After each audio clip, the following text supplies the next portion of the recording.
Ladies and gentlemen, thank you for being here tonight, this afternoon, wherever you at today. This is the time to be about your business, man. We got an opportunity to talk to somebody that's about their business, and their business is themselves. They're their own business. And we're going to talk about the graduation to looking to become consultant, as well as the many avenues that it takes to sustain yourself while you're here in the world right now, whether you're doing this like I do in front of the camera, or whether he does what he does behind the camera. And we want Don Claude to big up himself and salute to you. So, ladies and gentlemen, we got Don Claude here. Thank you for having me. Yeah.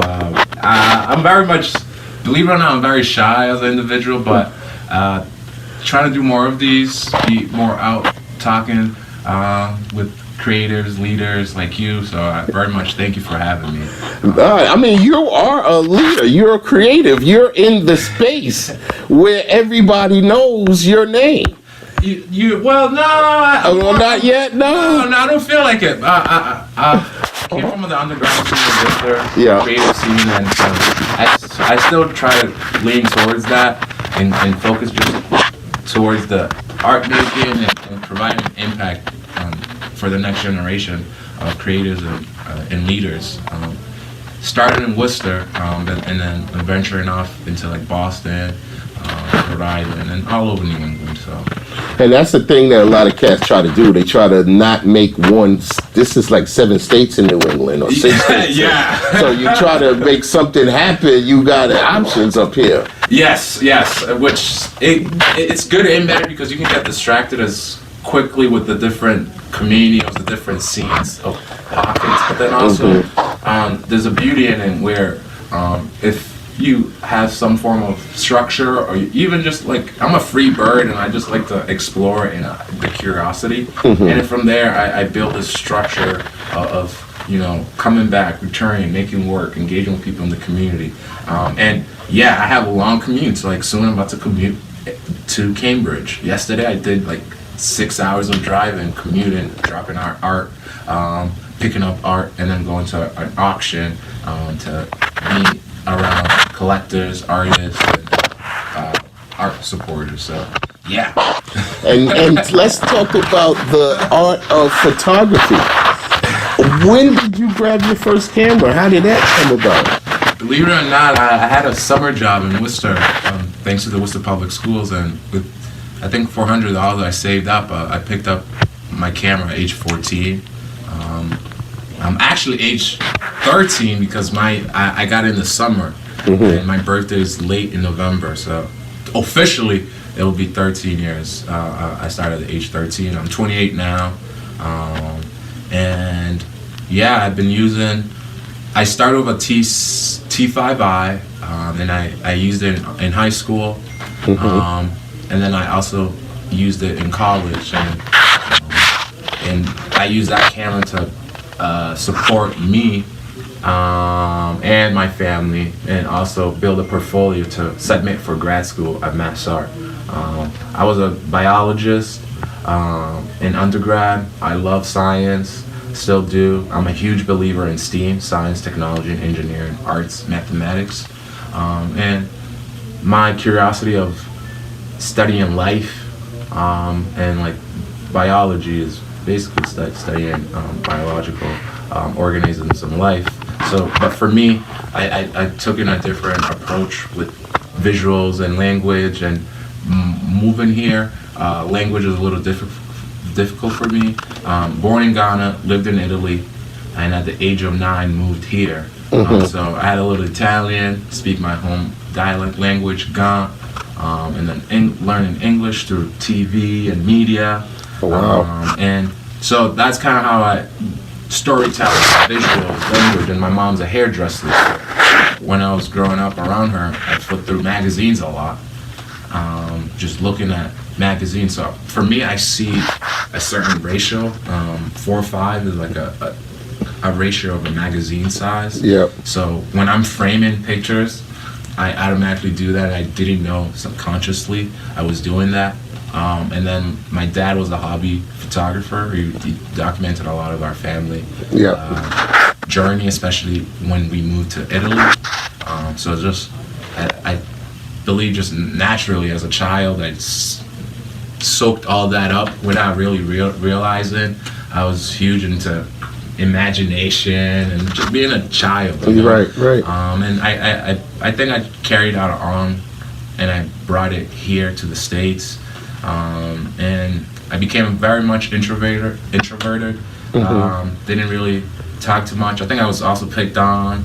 I was just trying to like get me to get off centered. I wasn't really much like easily thrown off. So with all this mix, I picked up the camera and I wanted to start writing through images. At one point, I wanted to be a lyrical artist, a rapper, but that wasn't my path. So I deviated.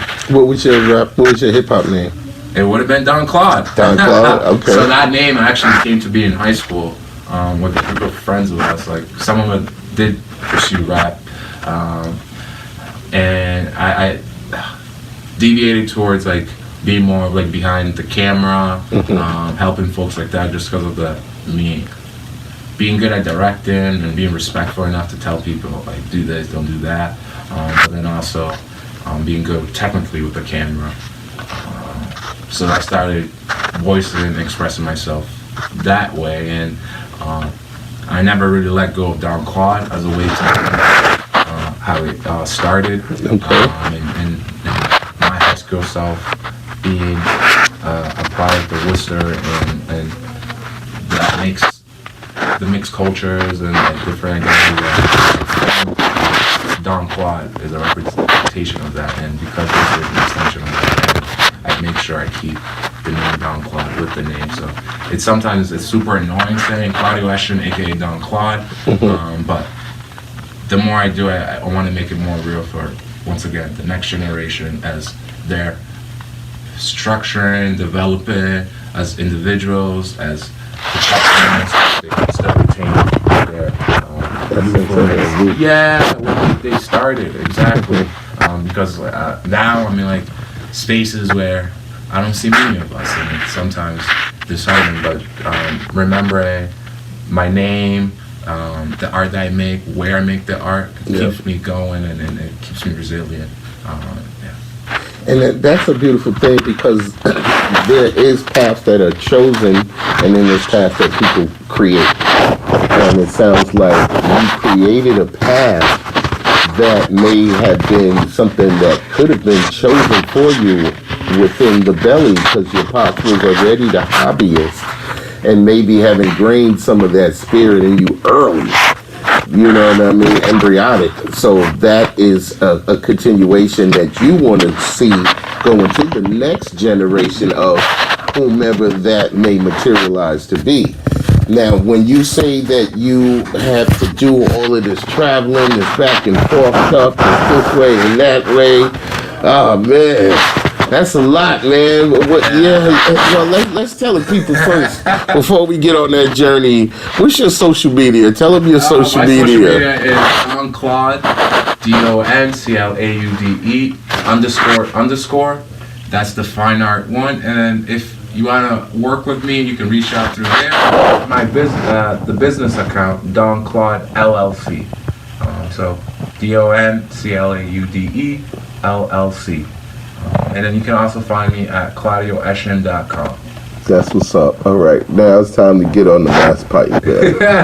For sure. Now, when you do this journey, what do you put in the car with you when you drive it? Do you have snacks in or you do, what do? You just... a lot of water bottles. Yeah. I have a few snacks, almonds, pistachios, a lot of nut-based snacks. Sometimes I'll have fruits. Now that the weather is getting nicer, fruits are back out.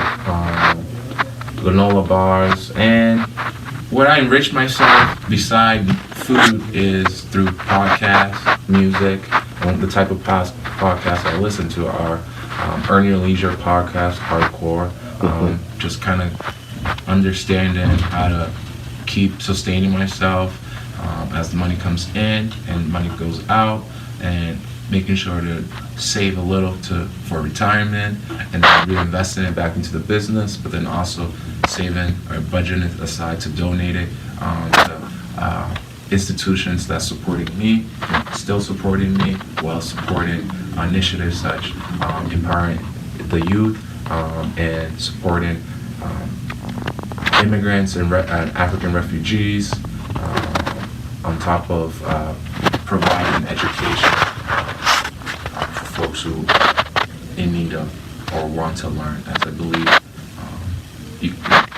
we are life learners, and folks will want to continue pursuing an education to do so. So those are the things I like. That's what you take on the road with you. Yeah, and sometimes, that's more in the morning, and then if it's near the end of the night, I'll listen to like Breakfast Club, something a little more loose, comedy or commentary that's a little more opinionated. I do like listen to like Charlemagne, definitely. So I enrich myself through the Breakfast Club or the Black Effect network that he has, such as like listen to Robert Smith in his Money Wealth podcast. Yeah, and then with the music, it's more of like for the spiritual essence of it, jazz, African music, definitely hip hop. And like if it's a long road or I need to get hyped up, I ain't gonna lie, I'll put my trap music on. Yeah, I need that. Gotta get it. Any means necessary. So that's kind of the mindset that I put myself in the vehicle. It's a little spaceship I have. And sometimes I just need to drive silently just to kind of be present and observe the environment. Just be in the moment sometimes. Yeah, so I do that too sometimes. The foliage, and make sure you're in the presence. Yeah, exactly. Noticing the little things. Just to get myself outside. Because a lot of times when you are in those spaces and you get a chance to be with yourself and you figure out what your next, curriculum is going to be, or your next plan. Your next plan. 6 to 8 months ahead, understanding, plotting it out, formulating, getting strategic sure with yourself. Now, if there was a team, if somebody out there wanted to join your team, how is that working with your students? How do they So I do hire students, I'll be honest. I do hire a few students. I am now structuring myself to be a little more of like, all right, you gotta give work out to folks. Because I did have somebody, they left, and then like things started the whole cycle again. It's kind of like, you didn't want to get into that. Yeah, and just kind of focus on the art making. But I can go fast, but if I want to go far, it's like a new team. So in the process of reaching out Mass Art, Clark University, even Ridgewater State, to find individuals maybe in the art world or business oriented that want to, while also if folks want to reach out to me through social media or my email, dc@cloudywashington.com, they can feel free to do so. At the moment, it's more like a part-time or remote base projects, and also just to kind of keep me in check. So if the individual is organized, can keep up with deadlines, read emails, and then the bonus is if they have skill sets in editing, such as photos or videos, they more than welcome to reach out. But so because of that, I have to very much be very efficient with me and my scheduling and making sure that's the time that's that, or adding an email into it. So, and I am in the works of trying to figure out how to hire family members, but I did tell a few of them to structure themselves in certain ways, because at the same time, where I'm trying to go with this is go from 6 figures to 7 figures. So if I want to have family members be involved, they need to take it a as serious as I am. and sincerely be. Yeah, exactly. If you're not going to do it sincerely, tell me. Yeah. Don't ride for a week and get me excited and you jump off the bus. Yeah. I understand. Basically, and so I kind of restricted and downsized myself as I built this team through Don Quad LLC. That it wouldn't be more than like 5 people. It would be like a very smaller team, just so. That's what's up. So we schedule respectful of time. This guy he got to go somewhere like right now. I'll just speed on over. You don't want him speeding. He's in a good position. He's in a good space. Me and Stadies are like this. Right. Every time they see me and whatnot, He's a photographer by trade, not a speed driver. He's not part of the Indy 500. Just very much street smart. I'll say that. Thanks for listening. I'll take it. That's what's up. Mr. GPS over here. Yeah. So let them know when something else is coming up, an event, a showing, a gallery event.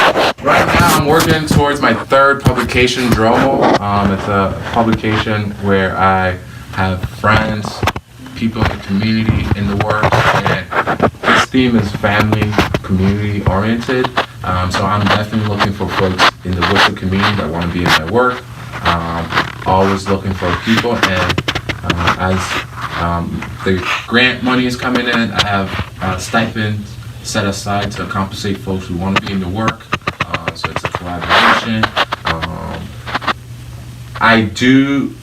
You can also find my work at 13 Forest Gallery. It's a gallery in Arlington, Massachusetts, closer to Boston. My prints are there. You can also come to my studio on the south end of Boston. I'm on 551 Tremont Street, Boston, Massachusetts. My studio. Just kind of reach out to me and I'll let you know.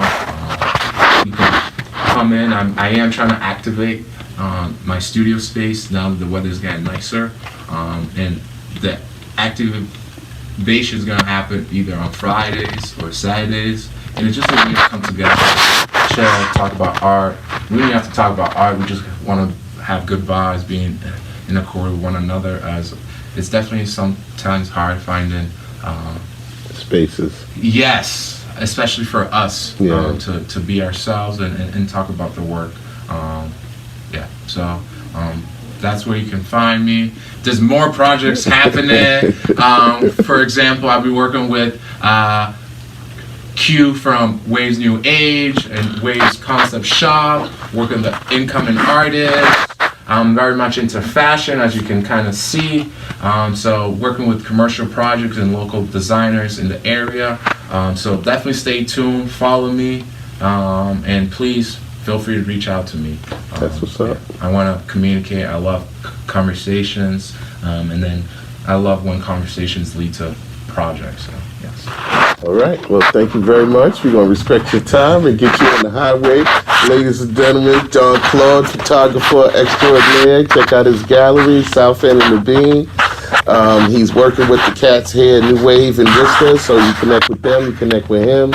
Ace of Worcester as well. You can connect with them. You can connect with me as well. That's what's up, man. He's letting you know how to get with him. Get with him. This is what we do.